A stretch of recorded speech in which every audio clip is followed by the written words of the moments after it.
ایک صحابی رضی اللہ عنہ نے رسول اللہ صلی اللہ علیہ وسلم سے رزق کی تنگی کی شکایت نہیں کی، لیکن نبی کریم صلی اللہ علیہ وسلم نے ایسا راز بتایا جو آج بھی لاکھوں لوگوں کی زندگی بدل سکتا ہے۔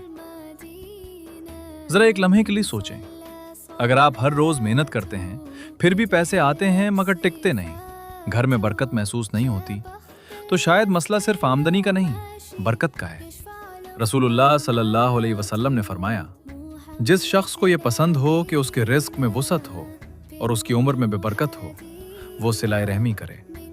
سوچنے کی بات یہ ہے، ہم رزق بڑھانے کے لیے نئی نوکری ڈھونڈتے ہیں، کاروبار بڑھاتے ہیں، دن رات محنت کرتے ہیں، لیکن کیا کبھی ہم نے یہ سوچا کہ کہیں کسی ٹوٹے ہوئے رشتے نے ہماری زندگی سے برکت تو نہیں چھین لی؟ ہو سکتا ہے ایک ناراض بہن، ایک دکھی بھائی، ایک بھولا ہوا چچا یا ایک تنہا خالہ صرف آپ کے ایک فون کا انتظار کر رہے ہوں، اور ہو سکتا ہے اسی ایک قدم میں اللہ تعالیٰ نے آپ کے رزق کی برکت رکھ دی ہو۔ آج کسی اپنے کو فون کریں، سلام کریں، معافی مانگیں یا معاف کر دیں۔ کبھی کبھی زندگی بدلنے کے لیے لاکھوں روپے نہیں، صرف ایک سچا تعلق جوڑنا کافی ہوتا ہے۔